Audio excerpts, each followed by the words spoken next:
Jangan mempertanyakan kekuatan meminta. Begini ilustrasinya. Saya bertanya, seberapa Anda percaya dengan Allah? 100%? 200%? Atau tak terhingga? Oke, baiklah. Sekarang kita minta kepada Allah. Anda naik doa saat ini.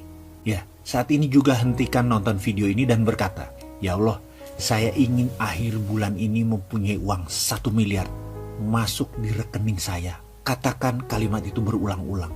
Lalu diam sejenak sambil Anda merenung kalimat tadi. Pada saat hening, tahu-tahu di benak Anda berkata, dari mana uang 1 miliar? Kamu kan hanya pegawai negeri.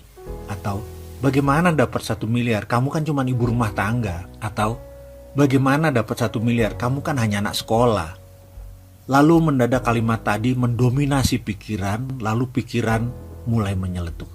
Ya juga ya, dari mana ya? Kayaknya nggak mungkin deh. Kalau itu terjadi, selesai sudah.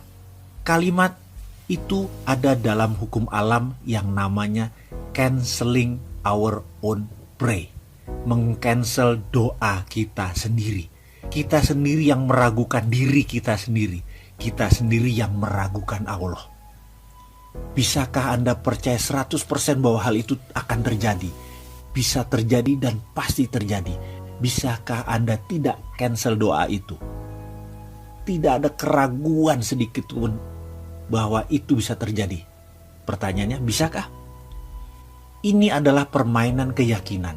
Ini adalah permainan ketakwaan. Inilah seni bertuhan. Inilah nikmatnya menjadi hamba Allah. Ketika keyakinan itu utuh, bulat, rapih, dan tekun, semua terjadi. Lalu, ada lagi rahasia lain. Ada. Yaitu kita harus mengimplan bahwa saya kaya dan sudah kaya.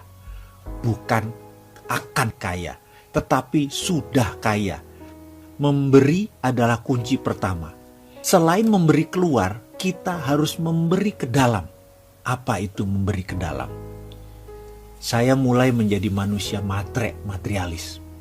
Setiap bertemu mobil mewah saya katakan ini mobil saya. Saya bayangkan ini ada di garasi saya. Rumah mewah saya akan bilang ini rumah saya. Lihat hotel mewah saya bilang ini hotel saya.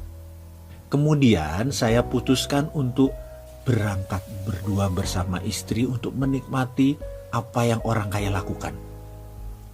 Dengan 100% uang di tangan saya buang semua. Karena saya tahu pasti baliknya utuh dan bertambah. Kami memutuskan menikmati tinggal di Como Sambala Resort di Ubud, Bali selama beberapa hari. Menikmati satu malam berharga puluhan juta tarifnya. Dan saya tidak peduli.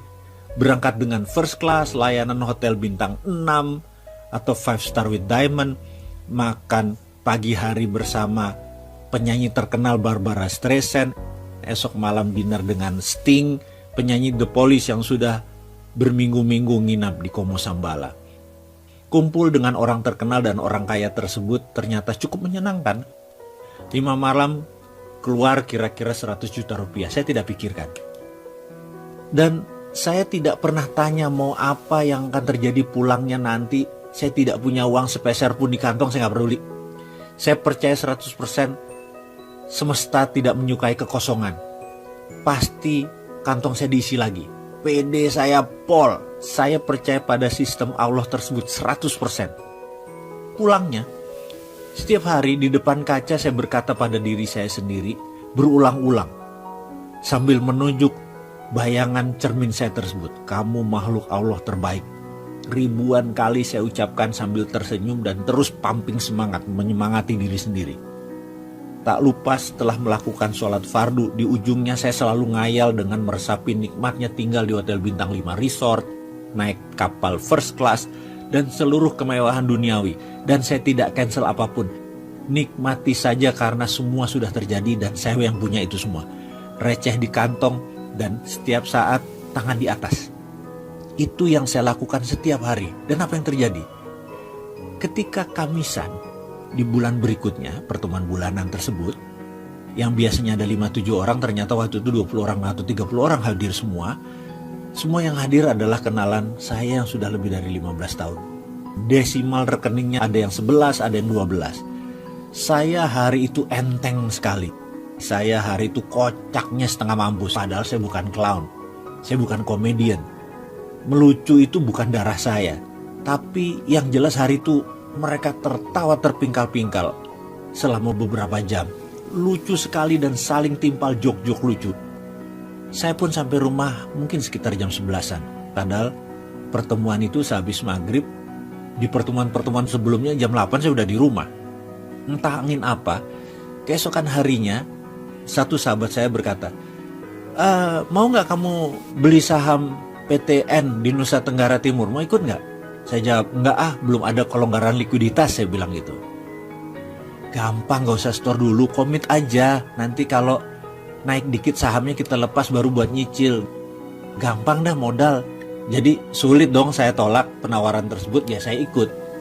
Pertemuan bulan berikutnya, masuk yuk, ada Chinese restoran di Macau. Ada posisi yang lokasinya bagus banget. Dapat tempat murah karena dulu itu Italian restoran tutup. Dengan sewa masih panjang, kita masuk gantiin dia. Buat Chinese food, modal gampang. Masih ada standby loan dari restoran lama. Pokoknya kita berdelapan masuk, kita bagi rata ya, gak usah pakai duit. Lalu percaya nggak? 6 bulan kemudian ada pengusaha Hong Kong naksir harga dan lokasi tersebut dibayar 2 kali lipat. Jadi kita belum turun duit, baru punya 6 bulan sudah langsung berbagi. Kesimpulan nggak pakai duit apa-apa, sudah langsung bagi modal. Dan nilainya pun sangat luar biasa. Jadi apa moral story kisah tersebut? Kita lanjut.